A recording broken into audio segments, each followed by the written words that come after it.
Graça e paz, igreja. Uma alegria estar com vocês. Já estive aqui algumas vezes, em algumas ocasiões, onde Josué esteve ministrando para pastores, vários pastores da região.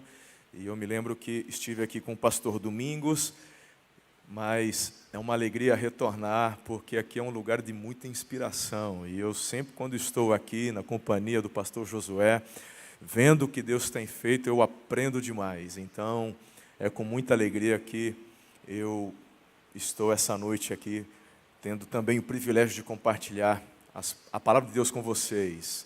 Todo o meu carinho, pastor Josué, minha admiração, obrigado pela honra, pelo carinho, toda a sua equipe, vocês são realeza.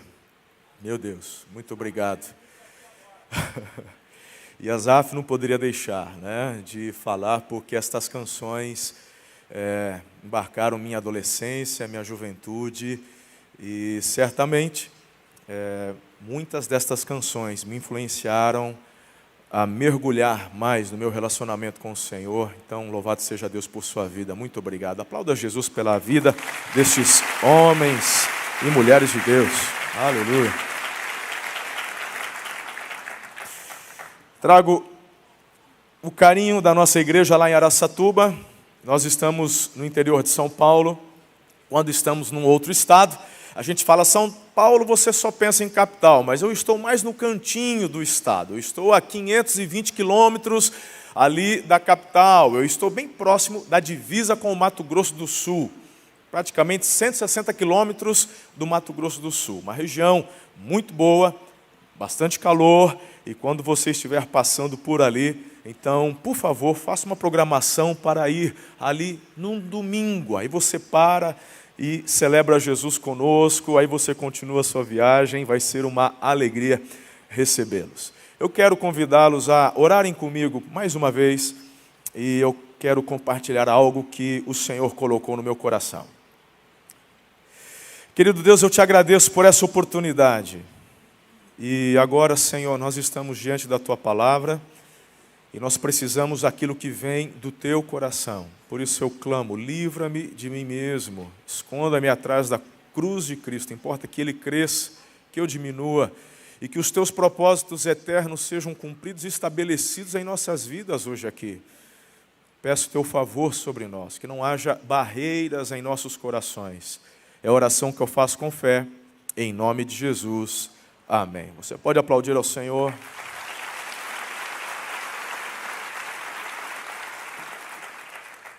Semana do Poder.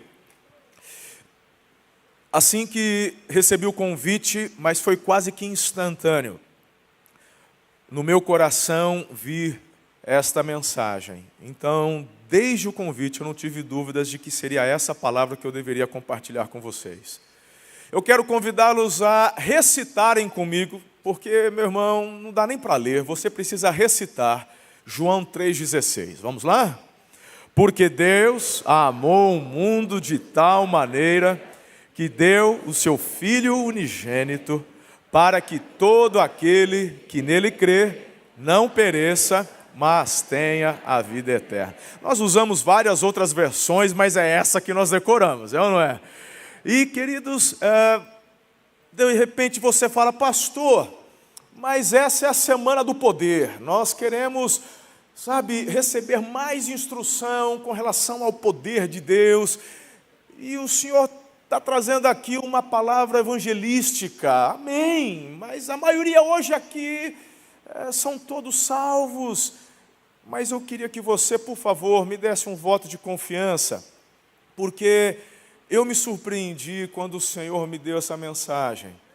E se você quiser dar um título, um tema para ela, você pode colocar assim: o que está por trás de João 3,16?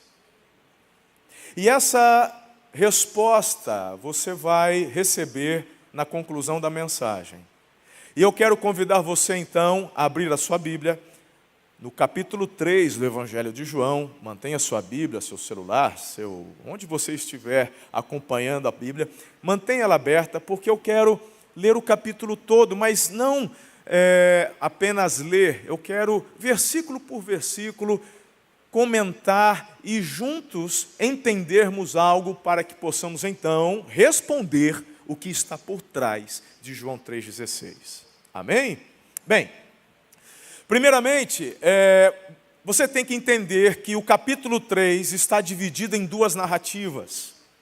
Nós temos duas histórias narradas, elas são independentes, mas estão interligadas pela essência daquilo que quer ser ensinado através de tais narrativas. Dentro de cada uma das narrativas, nós temos também dois grupos. E estes grupos vão ficar muito bem aqui exemplificados, e eu peço que você preste bastante atenção. Tendo dito essas palavras, eu quero já dar início. Abriu a Bíblia? Então vamos lá. Capítulo 3, o versículo 1, começa dizendo: havia um fariseu chamado Nicodemos, uma autoridade entre os judeus. Ele veio a Jesus à noite e disse: Mestre, sabemos que ensinas da parte de Deus, pois ninguém pode realizar os sinais miraculosos que estás fazendo se Deus não estiver com ele. Ótimo, até aqui. Nós então, na primeira narrativa, já fica estabelecido os dois personagens. Primeiro Nicodemos, um fariseu, e o outro Jesus, você conhece bem. Nicodemos diz a palavra que ele era um fariseu. Se hoje eu me dirigir ao Josué e chamá-lo de fariseu, você vai brigar comigo. Porque até por conta do discurso de Jesus em outros capítulos, em outras narrativas, entendemos que o fariseu naquela época foi praticamente assim denominado de hipócrita, de falso. Ok, então hoje eu e você temos essa consciência, não na época de Jesus. Na época de Jesus, o fariseu era tido em alta estima, era alguém respeitado, era alguém, por exemplo, eu sou pai de duas lindas moças, uma já com 22 anos, outra com 18, e a mais velha já namorando, quase noivando, e aí a gente já está nessa fase, orem por mim.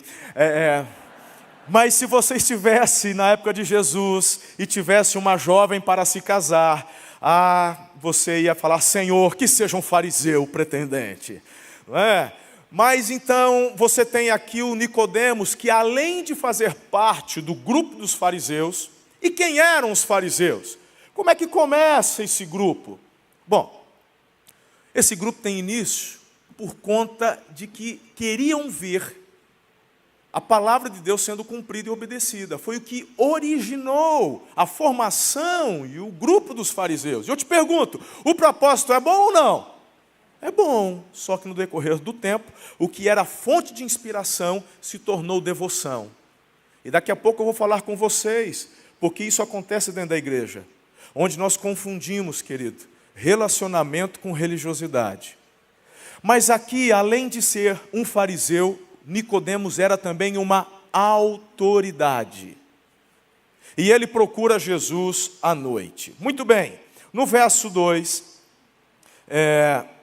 Jesus dá uma resposta para ele. Dentro da pergunta, ele está questionando o Senhor. Em resposta, Jesus declarou: digo-lhe a verdade, ninguém pode ver o reino de Deus se não nascer de novo. O que está acontecendo aqui? Bem, o que os fariseus, não Nicodemos, o que o grupo dos fariseus estão dizendo acerca de Jesus? É o cão, é o chefe dos demônios, é o Belzebu. Mas tem coisas acontecendo, mas não é de Deus isso não. Esse Jesus aí é alguém que está sendo levantado para causar um estrago. Os fariseus estão se mobilizando, vocês conhecem, irmãos. Por ser o Nicodemos uma autoridade, certamente ele foi procurado. Falou: ô Nicola, você tem que tomar a providência.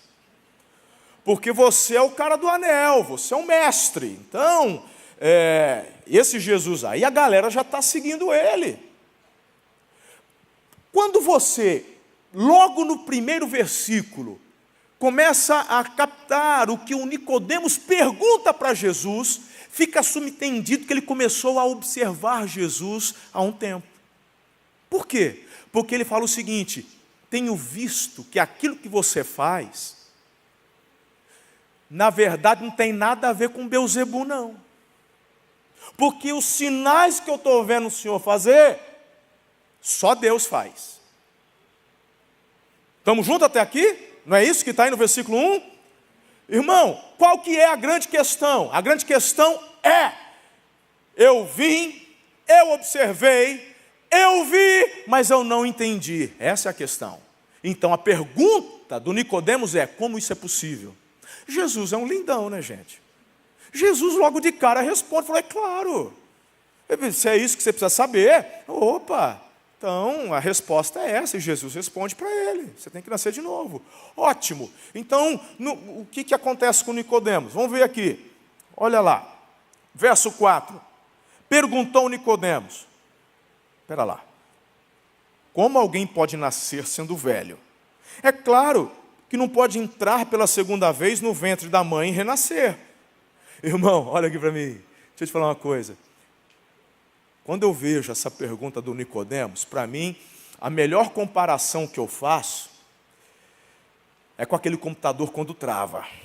Eu quando entrei no ministério pastoral, fui fazer seminário lá nas Novas Tribos do Brasil, em Minas Gerais, depois eu fui para o Mato Grosso do Sul, fiz missiologia, e quando eu chego para trabalhar na igreja, lá em Tupã, no interior de São Paulo, eu fui ser pastor de jovens, me deram então um gabinete, eu fui o primeiro pastor auxiliar da igreja, e me deram um computador.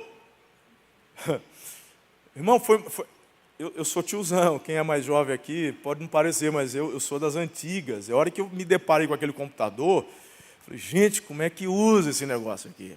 Falei: não, você tem que fazer o sermão aqui, os seus estudos você faz aqui. Só que o problema é que aquele computador, meu irmão, ele não tinha memória, ele tinha lembrança. E eu me lembro muitas vezes, naquela época, eu fui ensinado no seminário que um sermão era praticamente uma monografia. E tinha professor que falava: você tem que estudar 40 horas para poder pregar 40 minutos. Meu irmão, eu me lembro que minha mesa de Champlin a Brodmann, que sem imaginar, estava lá espalhado. E lê, e faz. E eu lá no computador, catando mi, e tec, vai. Meu irmão, de repente, tela azul. Eu falei: que programa é esse? Aí, meu irmão, você aperta qualquer tecla,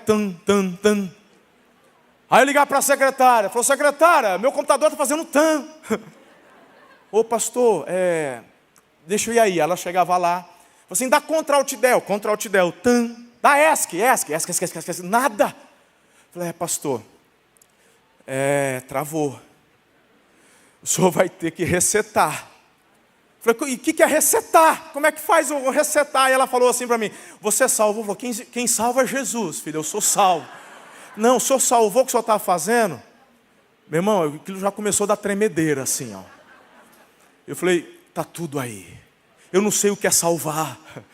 Para mim, salvação é só em Jesus, meu irmão. E até eu aprender, eu perdi muito sermão, porque o meu computador, de vez em quando, eu sou da época do como é que chamava aquele? Foi o primeiro WhatsApp da época, CQC, né? ICQ! E aí eu caí na tentação de abrir um ICQ nessa draga desse computador. E meu irmão, quando tinha 2 programas abertos, travava. E eu perdia tudo. Pensa num trauma. E todas as vezes que eu olho para o Nicodemos recebendo a resposta, ele olha para Jesus, Jesus responde para ele, e o Nicodemos, e Jesus lá, ESC, Ctrl+Alt+Del, e o Nicodemos, estou entendendo nada. Mas como Jesus já disse, é um lindão, ele começa a desenhar. Olha só que interessante aqui. Verso 5. Respondeu Jesus: digo-lhe a verdade, ninguém pode entrar no reino de Deus se não nascer da água e do Espírito. O que nasce da carne é carne, o que nasce do Espírito é Espírito. Não se surpreenda pelo fato de eu ter dito: é necessário que vocês nasçam de novo. O vento sopra onde quer, Nicodemos. Você o escuta, mas não pode dizer de onde vem nem para onde vai. Assim acontece com todos os que são nascidos do Espírito. Meu irmão, Jesus desenha. E o Nicodemos, vamos ver o que o Nicodemos responde. Verso 9, perguntou Nicodemos: como pode ser isso? Ou seja, Meu irmão, ele chega travado, Jesus diz, nada, não vai. Não entra, não assimila, não consegue. Aí entra em cena, meu irmão, Jesus de uma forma um pouco diferente. E eu até por um certo tempo, lendo esse texto, eu falava, Jesus, parece até que o senhor foi meio irônico aqui com Nicodemos. Aí o Espírito Santo falou comigo, falou, não, Jesus não foi irônico. Não, eu sei que ele não foi, porque Jesus é... Mas parece. Por quê? Olha o que Jesus responde. Ele falou, você é mestre em Israel e não entende essas coisas?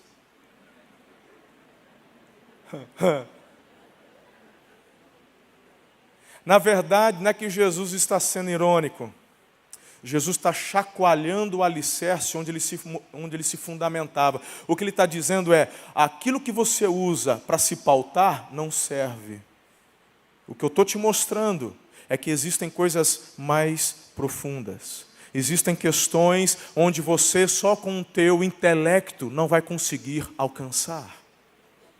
Você é mestre. Tem um anel de teologia, você tem doutorado em Bíblia, você manja do hebraico, você lê a Bíblia no grego. Show de bola, bom para você. Mas quantas vezes, se depender só do teu intelecto, vai ficar igual um computador sem memória, travado. Aí Jesus, no verso 11, começa a falar algo que mexe muito. Ele diz assim, asseguro-lhe que nós falamos do que conhecemos e testemunhamos do que vimos, mas mesmo assim, vocês não aceitam o nosso testemunho. Eu lhes falei de coisas terrenas e vocês não creram. Como é que crerão se lhes falar de coisas celestiais? Ou seja, traduzindo, Jesus fala... Tudo que vocês viram foi da terra para a terra, ou seja, foi originado no céu, mas eu estou operando na terra. Você está vendo cego enxergar, você está vendo mudo falar, surdo ouvir, morto ressuscitar, tem coisas lindas, e você não entende, mas o que você veio me perguntar, não é nem do que você viu, é do que você não viu. Se você não entende o que vê, como é que é entender o que não vê? É isso que Jesus está falando para ele. Jesus está sacudindo Nicodemos. Olha lá, verso 13. Ninguém jamais subiu ao céu a não ser aquele que veio do céu, o Filho do Homem. Da mesma forma como Moisés levantou a serpente no deserto, assim também é necessário que o Filho do Homem seja levantado, para que todo o que nele crê tenha a vida eterna, porque Deus amou o mundo. Uau! Eu acredito que talvez você nunca mais olhe para João 3,16 da mesma forma, a partir de hoje. Você pode até usar João 3,16 para evangelizar, e eu não estou dizendo que está errado, porque é um versículo lindo, mas a base não é evangelização, está dentro de um contexto apologético, e eu vou mostrar isso para vocês no final. Continue usando João 3,16 para falar do amor do Senhor, para evangelizar. Continue, mas eu quero que você entenda que é muito mais profundo do que você imagina. E o verso 17, então, por isso, ou seja, pois Deus enviou o seu Filho ao mundo, não para condenar o mundo, não para que o mundo, para condenar o mundo, mas para que este fosse salvo por meio dele. Quem nele crê não é condenado, mas quem não crê já está condenado, por não crer no nome do Filho unigênito de Deus. Este é o julgamento. A luz veio ao mundo, mas os homens amaram mais as trevas e não a luz, porque suas obras eram más. Agora eu vou pedir a sua atenção, por favor, para os versículos 20 e 21. Presta atenção. Quem pratica o mal odeia a luz e não se aproxima da luz, temendo que suas obras sejam manifestas. Mas quem pratica a verdade vem para a luz, para que se veja claramente que suas obras são realizadas por intermédio de Deus. Para você entender estes dois últimos versículos, você tem que saber o que está por trás de João 3,16. E como eu só vou dar na conclusão, eu explico só no final esses dois então. Combinado? Então vamos deixar esses dois versículos, 20 e 21, aqui em cima da mesa. Não deixa eu esquecer. Você promete? Falou, pastor, aqueles dois. Fechou? Combinado? Ótimo. Pronto, acabou. Não, pastor, acabou não. Não, fala aí, dá o desfecho. Não, não tem desfecho, irmão. Acabou. A primeira narrativa se encerra. Fala, não, pastor, e o Nicola, que virou? Ficou travado. Teve atualização do sistema, ele ganhou memória. O que aconteceu com o Nicodemos? Eu não sei, irmão. Pastor, não faz isso comigo, eu tenho problema de curiosidade, pastor. Falou, está com muita pressa, chega primeiro aí. Eu não tenho pressa. Quando eu chegar lá, eu fico sabendo o que rolou. A única coisa que eu sei é que esse Nicodemos estava do lado do José de Arimateia quando Jesus foi sepultado. Mas o que acontece a partir daqui, não sabemos mais nada. Porque não é o objetivo falar da história de Nicodemos. É o que está por trás de João 3,16. E da forma como termina a primeira narrativa, dá-se início à segunda. E agora entra em cena João Batista e os seus talmidins, seus discípulos. Olha só que gostoso, eu amo essa parte também. E novamente, percebam, no final, dois grupos ficam bem evidenciados também na segunda narrativa. Até aqui, todo mundo junto? Estamos aqui? Amém? Ok. Tem gente que chega nessa hora e fala assim, pastor, você quer chegar aonde com tudo isso? Te falaram que é a semana do poder? Até agora, assim, me dá um voto de confiança, mais um pouquinho, tá bom? Vamos lá, verso 22. Por isso disse Jesus, depois disso, Jesus foi com os seus discípulos para a terra da Judéia, onde passou algum tempo com eles e batizava. João também estava batizando em Enom, perto de Salim, porque havia ali muitas águas. E o povo vinha para ser batizado. Isso se deu antes de João ser preso. Verso 25, por favor, atenção. Surgiu uma discussão entre alguns discípulos de João e um certo judeu a respeito da purificação cerimonial. Ponto. Olha para mim. Quando eu estava lendo esse texto, e o Senhor então começou a me dar uma elucidação do que ele estava passando para mim. E eu falei, eu estou entendendo. Quando eu li o versículo 25, eu travei. Olha o Nicodemo. Falei, Senhor, eu não entendi o verso 25. Ele falou, lê de novo. Aí eu li de novo. Vamos lá. Surgiu uma discussão entre alguns discípulos de João e um certo judeu a respeito da purificação cerimonial. Falei, Senhor, não estou entendendo. Aí ele falou, lê de novo. Aí lá vai. Ele falou, do começo. E Nicodemos procurou. Eu falei, sim. Aí eu chegava no 25, não entendia. Para eu te explicar o verso 25, você tem que saber o que está por trás de João 3,16. E como eu só vou dar na conclusão, então vamos deixar. Já tem dois aqui. Você lembra qual que é, irmã? 20 e 21. Agora estão 25 também. Tá bom? Então vamos deixar aqui o 25. Porque o negócio, hein, Josué? Pensa comigo. Eu falo assim, parece que está fora de contexto, Espírito Santo. Do nada, Jesus foi do outro lado batizar, o João não sei o quê, e uma discussão. Não precisa nem ser exegeta, hermeneuta.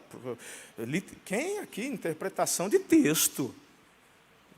Quem começou? Por que começou? Quem ganhou a discussão? Meu irmão, você não tem resposta para nada disso. Eu não estou entendendo. Então vamos deixar ele de lado. Verso 26, então. Olha só.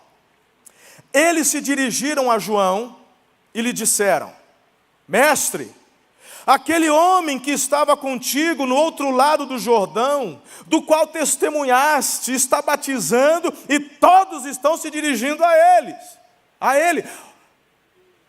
Você conseguiu entender isso aqui? Olha só, deixa eu tentar desenhar para você. Os discípulos, o João está lá, o João Batista, ele está ali sentado, fazendo um lanchinho, comendo um gafanhotinho dele, na boa, molhando no mel, está na dele, uma hora de folga. Os discípulos dele haviam acabado de discutir com aquele cara, com aquele... Aí ele falou assim, vamos falar com o João? Bora. Você quem fala? Deixa que eu falo, mas todo mundo junto, tá. Seu João, shalom, meu filho, quer um gafanhoto? Não, a gente já almoçamos e tal. Olha, nós vamos direto ao ponto, João. Sabe o que está acontecendo? O senhor sabe muito bem, nós aqui somos seus discípulos. Quem começou a igreja batista do batismo foi o senhor. Agora, quem que vai assumir a igreja um dia? Porque a gente quer que o senhor viva muitos anos, mas um dia, né? É a gente. Que nós é que estamos seguindo, queremos dar continuidade.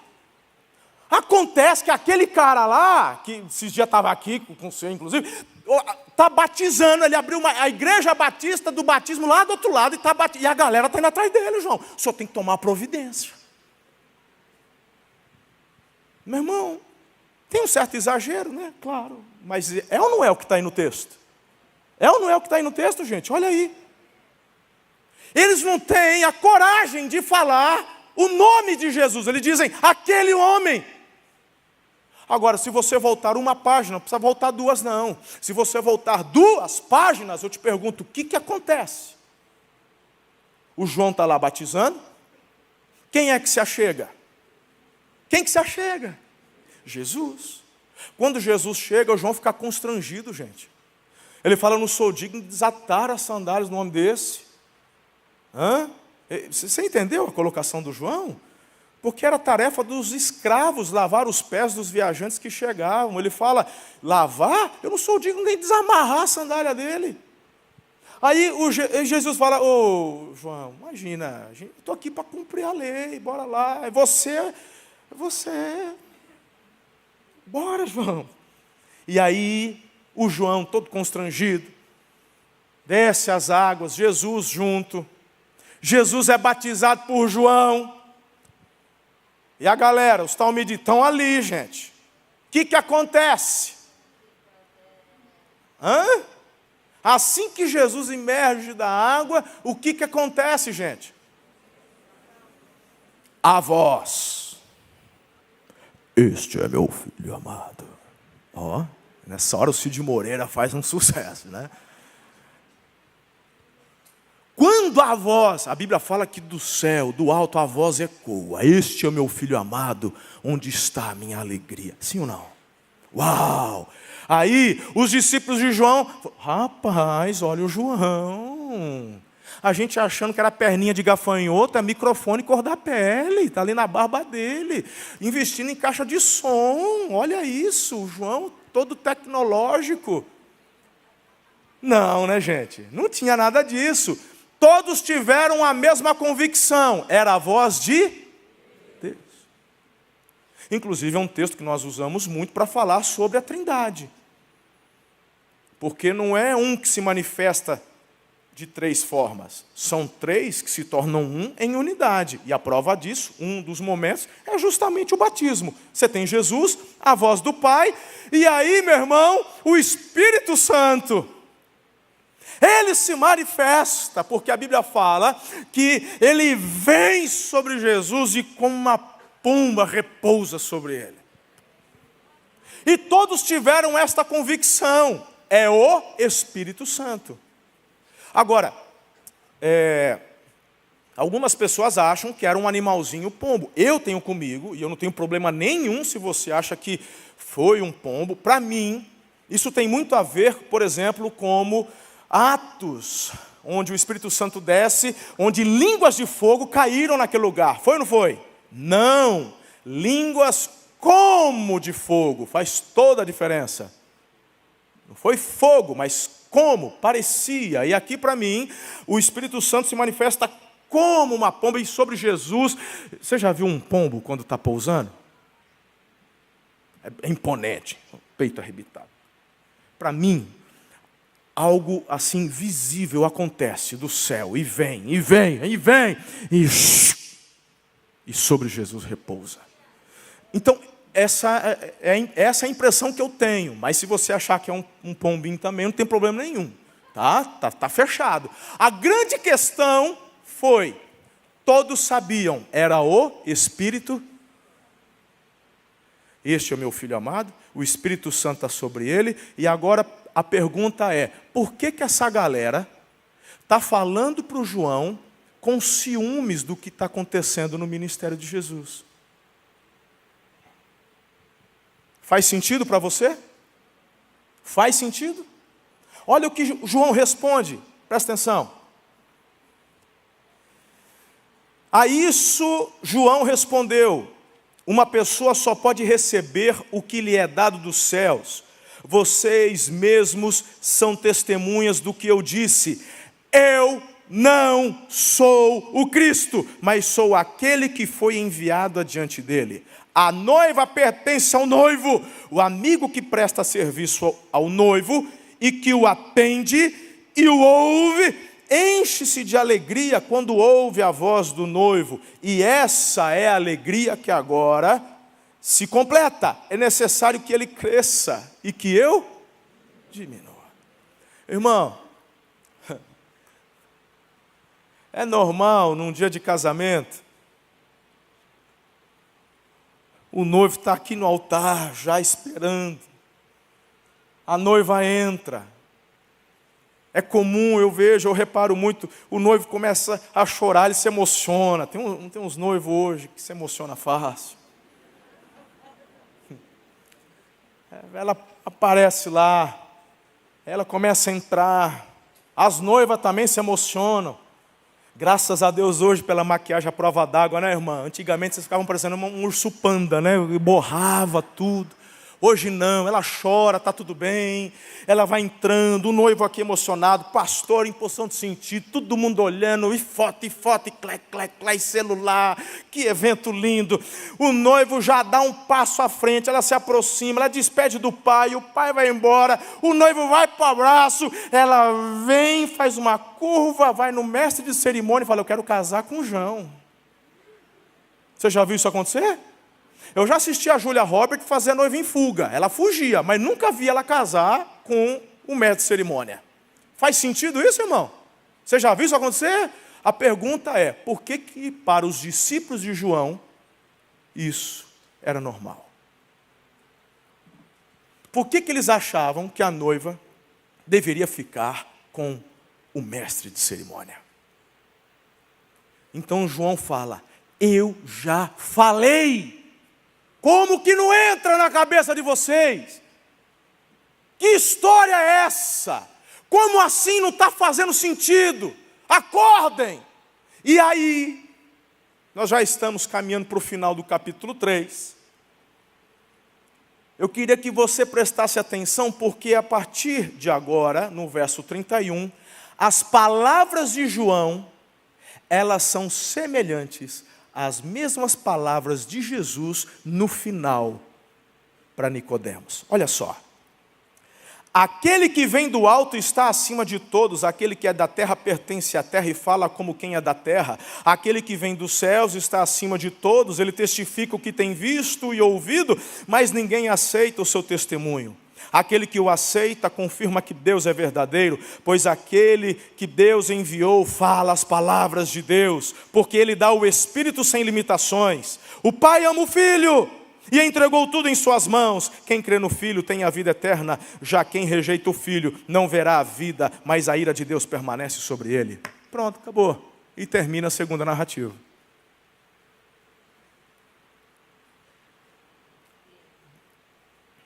Acabou o texto. É isso aí, irmão.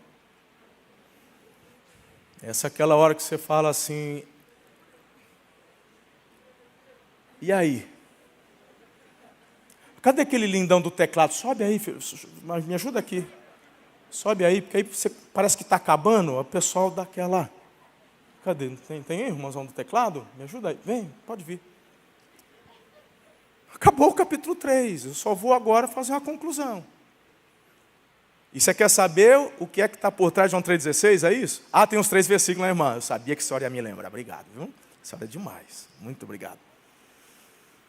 Na verdade, Não tem segredo nenhum. Você já sabe do que se trata. Então por que você fez esse mistério todo? Na verdade foi só para chamar a tua atenção, para você não ir no banheiro, para ficar aqui. Vai que eu saio, ele fala. Na verdade você já conhece. Para mim, queridos, o capítulo 3 de João, a ênfase toda é sobre o governo do Espírito Santo.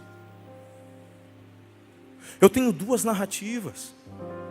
E dentro de cada narrativa, dois grupos. Eu tenho Jesus, que é cheio do Espírito Santo e discerne todas as coisas e sabe o porquê do cumprimento do que tem que fazer. Eu tenho Nicodemos, que não tem o Espírito Santo, tem a letra, tem o Velho Testamento, tem um fervor. Eu vejo sinceridade na vida dele, mas ele não consegue discernir e nem compreender nada, porque é o Espírito quem nos revela. Quando eu vou para o segundo, ou para a segunda narrativa, se repete, João Batista foi cheio do Espírito desde o ventre da mãe, aleluia. E você tem discípulos que estavam aprendendo, recebendo pelo exemplo, mas não tinham o Espírito Santo. Para mim está muito claro o que o Senhor quer falar nos nossos corações, no que diz respeito a João capítulo 3. Se você tentar ser igreja apenas na força do braço, se você tentar ser igreja apenas através da sua eloquência, se você tentar ganhar o mundo através apenas daquilo que você sabe falar e ensinar, algumas pessoas vão até se admirar daquilo que você fala, mas a essência, o que de fato transforma, quem de fato convence,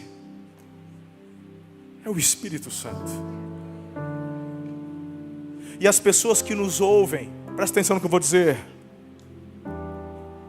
As pessoas que nos ouvem, da nossa vizinhança, do nosso trabalho, do nosso círculo de convivência, andamos e vivemos em comunidade. Estas pessoas serão tocadas quando elas enxergarem que aquilo que você fala de fato é verdade. E a verdade não é uma convicção, a verdade é aquilo que toma conta do teu coração e você vive aquilo de uma forma natural. Por isso que Jesus chega para os fariseus, cheios da verdade, e diz assim: hipócritas. Porque vocês dão um dízimo da hortelã, do coentro, mas vocês não entenderam o que de fato Deus quer fazer. Isso tem a ver com justiça, com amor. Isso tem a ver com coisas mais profundas que você só assimila pelo Espírito de Deus. Você não consegue amar o teu inimigo através da religião. Você só consegue fazer isso pelo poder sobrenatural do Espírito Santo. Você não consegue perdoar alguém que te traiu, que te magoou, que te abandonou, que fez algo terrível contra você. Porque você é uma pessoa muito altruísta. Não. Você só consegue fazer isso pelo poder do Espírito Santo que te convenceu que coisas muito piores foram perdoadas pelo teu Pai Celestial na tua vida. E assim como Ele te perdoou, você vai perdoar o teu próximo, mesmo sendo ele teu inimigo. E vai orar por ele. Eu oro pelo Lula, para ver se ele se converte.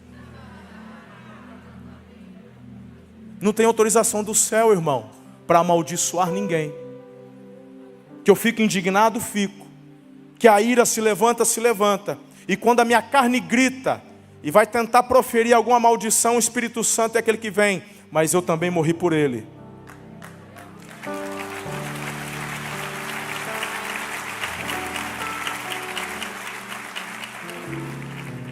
São questões que você só consegue entender e assimilar se o Espírito de Deus governar a sua vida. Eu nasci na igreja, deixa eu compartilhar um pouquinho da minha história com vocês. Eu nasci na Igreja Batista. Eu fui ensinado desde a EBD, EBF, Escola Bíblica de Férias. Quem se lembra? Ô Valando, sai dessa época. EBF. Nessa época era cheio de missionário americano. Era a tia Verônica que tinha a Kombi, que ia buscar a galera para a IBF. Que gostoso, sempre tinha lanche. Cresci na igreja, irmão. Eu cresci na igreja assistindo às assembleias que os diáconos falavam assim: é o nosso culto administrativo. Eles até parece que rebuscavam um pouco para falar culto administrativo. E meu irmão, quantas vezes, você não, espero que você, mas tem gente aqui das antigas, não tem, Josué? Tem. O Azaf é dessa também, né? Me lembro muitas vezes, nessas assembleias, o pau quebrar, discussões. Eu fui ensinado a amar a Deus, eu fui ensinado sobre missões, mas eu nunca fui ensinado a me relacionar com o Espírito Santo. Eu sabia que existia um tal de Espírito Santo porque o Antífona, quem é o Antífona? Só quem é das antigas, sabe? Cantor cristão número 1. E lá tinha 3 estrofes, uma para o Pai, uma para o Filho e uma para o Espírito Santo. E a 4ª estrofe era para a Trindade. Então eu sabia que tinha o Espírito Santo, mas nunca ouvi de um pastor que eu deveria me relacionar com o Espírito Santo, que eu deveria ser cheio do Espírito Santo, que eu deveria ser governado por Ele. Nunca fui. Eu fui para o seminário e não fui ensinado. Eu fui ordenado pastor e não fui ensinado. Me falaram que eu tinha que orar, me falaram que eu tinha que ler a Bíblia, me falaram que eu tinha que estudar muito para pregar. Como eu disse agora há pouco, 40 horas para pregar 40 minutos. Meu sermão era com uma espada comprida e chata. Quem que aguenta? Né? Um estudo teológico. Mas nunca me ensinaram que eu deveria ser governado pelo Espírito Santo. Verso 20 e 22. Meu papai, olha isso daqui. Jesus falou: quem pratica o mal odeia a luz, e não se aproxima da luz, temendo que suas obras sejam manifestas. O que Jesus está dizendo para Nicodemos? Desde o início, desde a primeira resposta, Nicodemos fala: eu estou vendo, e eu cheguei a uma conclusão. O que o Senhor faz não é coisa do demônio, é coisa de Deus, mas eu não consigo entender como que isso é possível. Jesus fala: você só vai entender pelo Espírito de Deus. Tem que nascer de novo. E em cada réplica Jesus fala: o Espírito, o Espírito, o Espírito. Ele desenha, ele fala a razão do porquê foi enviado à terra. E aí nesse verso 20 ele está dizendo: o problema, Nicodemos, e se refere nesse versículo ao grupo dele. Por que as pessoas não querem buscar o Espírito Santo? Porque o Espírito de Deus é o Espírito da luz. Ele é aquele que traz à tona todas as coisas. Ele é aquele que quando dentro do teu coração tem alguma coisa que não está legal, ele não vai deixar você varrer para debaixo do tapete. Ele vai querer trazer isso à tona para você ser tratado, trabalhado, para que você viva o melhor. Porque ele sabe, se isso ficar aí dentro, vai gerar um problema, um câncer, um trauma. Ele chama demais para deixar dessa forma. Então as pessoas que deliberadamente estão nas trevas não querem a luz. Certa vez eu estava fazendo uma pós-graduação com o Russell Shedd.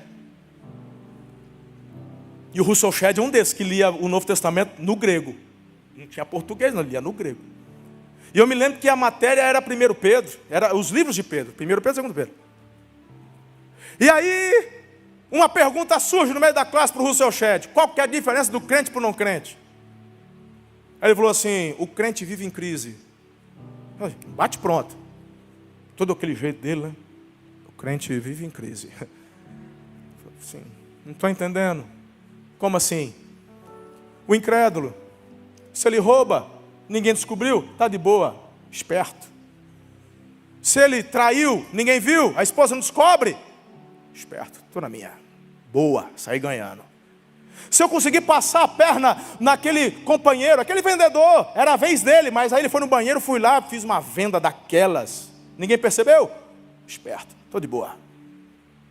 Mas se o Espírito Santo habita em você, você pode até fazer, porque você é livre, você tem o livre-arbítrio, mas uma crise é instaurado dentro do teu coração. É porque Ele te governa. E Ele não vai permitir que você continue agindo da forma errada. Porque Ele quer o melhor, Ele quer a bênção, Ele quer a prosperidade, Ele quer a abundância, Ele quer um casamento excepcional. Então Ele vai te incomodar até levar você àquela posição de quebrantamento, boca no pó, e falar: me perdoa. É a posição do Zaqueu, irmão, que fala: se defraudei, vou restituir. Porque antes eu só queria ter lucro, mas agora meus olhos foram abertos. Eu quero viver diferente. E o verso 25? Você achou que ia esquecer, né? Verso 25, quem se lembra? Uma certa discussão entre os discípulos de João e um certo judeu acerca da purificação cerimonial. Depois de muito falar com o Espírito Santo, falou: não consigo entender o porquê que esse versículo está aqui. Asaf foi assim, nítido. O Espírito de Deus falou no meu coração, falou: Marcelo, quando vocês estão pregando, o que vocês utilizam para exemplificar o que vocês estão falando e ensinando? Falou: a gente aprendeu com Jesus. Jesus ensinava por parábolas. E nós usamos as ilustrações. Exatamente o que eu fiz aqui. Qual que é o assunto? O assunto é aqueles que são governados pelo Senhor. Eu conversando com o Espírito Santo, estou sentado com a Bíblia aberta, conversando com ele. Falei assim: isso aqui, que eu estou entendendo que quem é governado pelo Senhor, exatamente. E os discípulos, não, eles não tinham a sua direção. Pois é, Marcelo.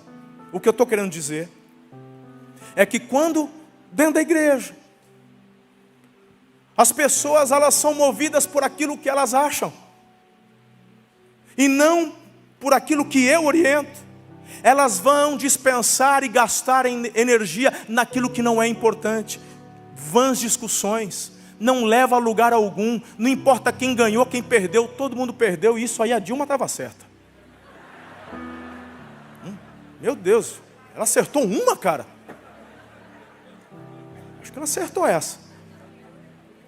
Não é que todo mundo perdeu. Todo mundo perdeu. Eu falei: eu estou entendendo, Espírito Santo. Eu falei: é. Aí eu comecei a me lembrar da minha infância, da igreja. Eu comecei a me lembrar das experiências que eu tive na igreja em Araçatuba, quando eu cheguei lá em 2008. Cerca de 200 pessoas, uma igreja de 70 anos, muito tradicional. Eu me lembro, meus irmãos, das discussões. Eu achava que era lenda de igreja, mas eu vi e vivi na pele briga dentro de assembleia no meu ministério em Araçatuba em 2008. Pessoas se levantando, gritando, vaiando. Eu falei: Senhor, eu não estou numa igreja não. Que é isso? Onde eu vim parar? Nunca tinha visto isso quando pastor auxiliar, e agora que eu sou o presidente da igreja, eu falei: que é isso? Eu falei: isso é o que acontece quando as pessoas são governadas por elas mesmas. E aqui está a diferença de tradição para tradicionalismo. Porque, queridos, você ser tradicional, tudo bem. Para mim, tradição é tipo assim: domingo é dia de comer macarrão e frango assado na casa da mama. Tradição, não é? Ela ama. Tradicionalismo é o dia que você fala assim: amor, hoje não vamos na sua mãe não? Eu estou a fim de comer um churrasco. Domingo, vamos comer um churrasquinho ali? Tal? Tá bom. Ô mãe, hoje a gente não vai almoçar, tá? O Tibúrcio aqui quer comer um churrasco. Aí a mãe: se não vier, não é mais filho, eu deserdo. Que desfeita, absurdo, falta de consideração. Meu irmão, você entendeu a diferença? Você gostar do hino do cantor cristão, uma tradição, é coisa linda. Agora você falar que quando a igreja no culto não tem um hino do cantor, não foi culto, é tradicionalismo. Você adora a tradição e não o Senhor que te salvou.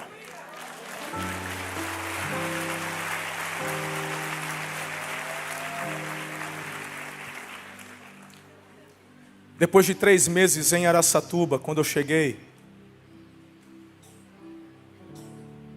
e eu quero encerrar compartilhando, tenho 23 segundos.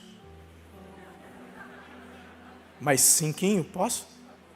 Eu sou obediente, pastor. Agora que eu olhei aqui, 14, eu não sei se vai explodir, posso, mas 5. Pastor me deu a bênção. Pastor me deu a bênção. Ele fez assim, ó. Mas eu prometo, mais 5 aqui. Quem me dá mais 5? 5, 10, 15, 20. Não, já dá, mais que suficiente. Vixe, deu mais 1 hora aqui. Não, só mais 5. Rapidinho. 3 meses. Cheguei em Araçatuba. Lembra do pensamento? Falei, meu Deus, como é que eu vou fazer sermão para domingo e para quarta-feira? Não dá tempo de fazer sermão para tudo isso. Vou estudar 40 horas. Aí eu falei, eu vou fazer o sermão de domingo. Então ficava de segunda até sexta fazendo sermão de domingo. E aí de quarta-feira eu fui para um arquivo. Todo pastor tem um. Hoje é tudo digital, está nas nuvens. Josué deve ter um arquivão, hein? Você podia compartilhar uns arquivão desses comigo aí, fazer umas trocas. Aí eu fui no arquivo, na época não tinha nuvem, na época era um arquivo de ferro, assim. Aí eu abri, falei, o que tem? Arquivo meu. Aí eu olhei, eu vi lá, tinha um esboço com 3 mensagens sobre avivamento. Um pastor, 5 anos antes, numa reunião de pastores, ele disse que tinha ido na convenção lá na Argentina, e ele gostou da mensagem do pastor, ele compilou tudo, traduziu português e distribuiu. Imprimiu lá e entregou para a gente. Desde que eu peguei e guardei, a hora que eu olhei, tema, avivamento. Falei, ai que lindinho. Primeira série de mensagens do culto de quarta-feira. Tinha uma multidão de 15 pessoas de quarta-feira. Eu falei, tá aqui a série, é essa. Aí eu comecei quarta-feira a pregar sobre avivamento. Meu irmão, 15 pessoas, às vezes 5 faltava, e outros 5... O que eu fazia? Na outra quarta eu ia recapitular o sermão anterior, eu praticamente pregava de novo. E eu fiquei 3 meses pregando. Um esbocinho, 3 meses. Eu tenho vergonha de falar isso, mas quando ele manda eu falar, eu falo. Mas eu tenho vergonha. Bem, era uma quarta-feira. Eu estava sentado no meu gabinete. Já era umas 2, 3 horas da tarde. Eu falei, hoje é quarta. E eu terminei semana passada a série. Aí eu falei, você recapitula de novo? Eu falei, não, muita cara de pau. Não. Aí eu olhei para o arquivo. Falei, tem mais aí, eu sei que tem. Irmão, diante de Deus. Pensa num camarada, pastorzão. Seminário tradicional. Lá em Campinas, estava cursando psicologia. Estavam, assim, bem profissional, sabe, irmão? Aí a hora que eu fui abrir o arquivo, você ri, né? A hora que eu fui abrir o arquivo, irmão, eu lembro, literal, eu fui abaixar, eu ouvi uma voz. E essa voz diz assim, o que mudou na igreja? Eu achei estranho esse negócio. Perto da janela, eu falei assim, ou alguém falou, ou é coisa da minha cabeça. Aí eu fiquei uns 2 minutos assim, ó. Eu falei, é coisa da minha cabeça. Eu fui abaixar para abrir de novo.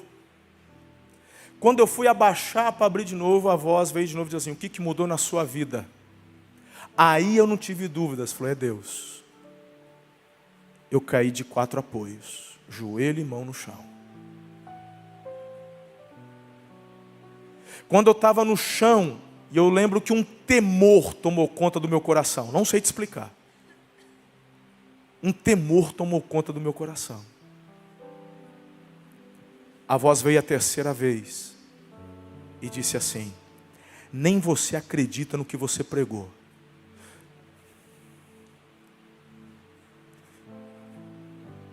Nessa hora eu caí com a boca no chão. E começou a passar um filme na minha cabeça.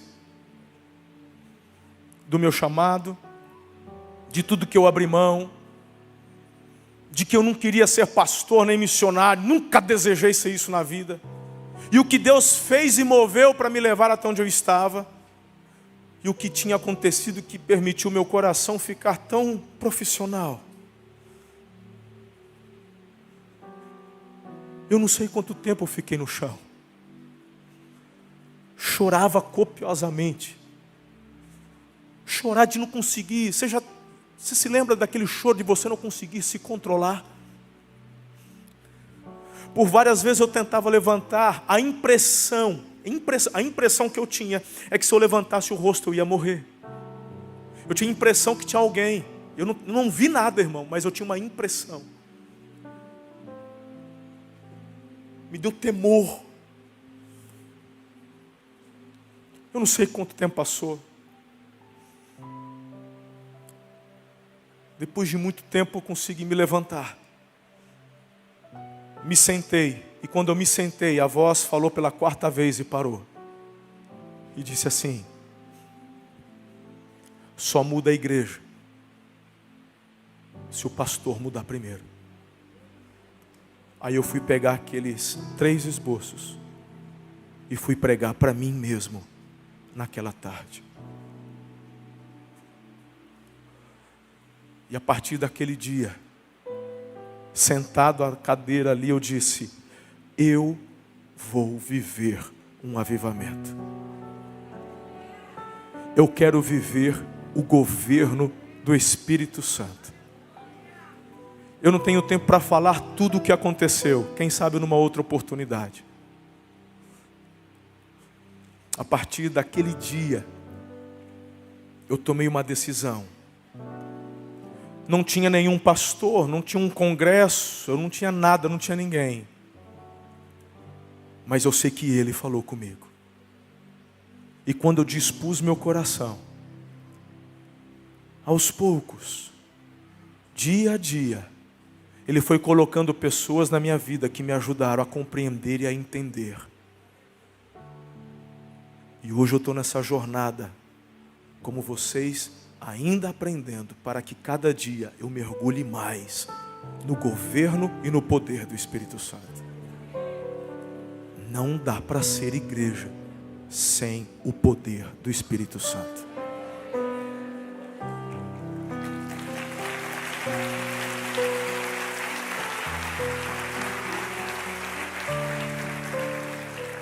Eu quero orar por você. Coloque-se em pé.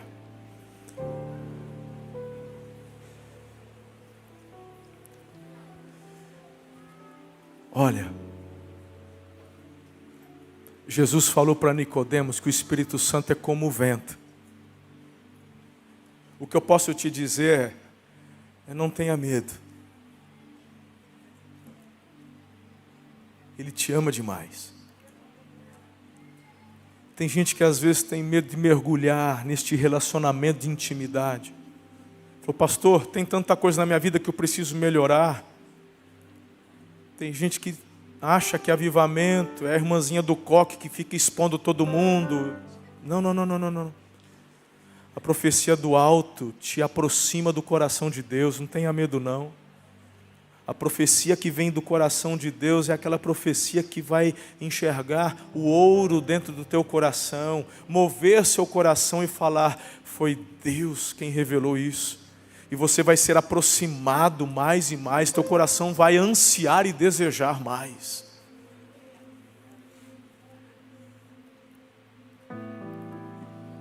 Meu desafio para você nessa noite é: abra seu coração para um relacionamento mais profundo com o Espírito Santo. Conversa com Ele,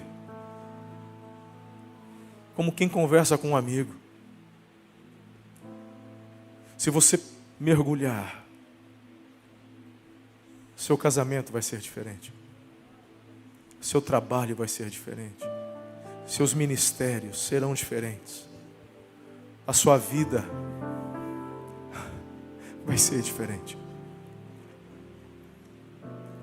Porque é Ele quem quer ver você e eu, cada dia mais, a semelhança do caráter de Jesus.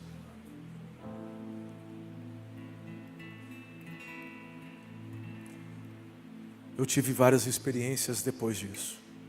Alguns anos já se passaram. Não foi do dia para a noite. Aquele ano de 2008 foi um ano de muita luta.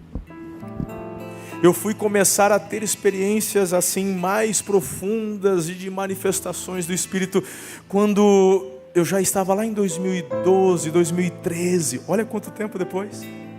Mas tudo foi porque lá atrás eu tomei uma decisão. Eu quero e vou viver.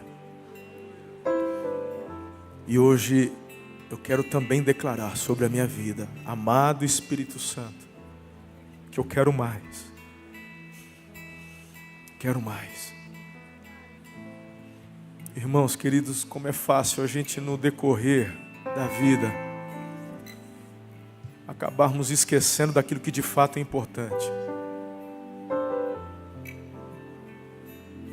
Eu queria que cantássemos novamente essa canção, Asaf, Espírito, e que você fizesse dessa canção a sua oração.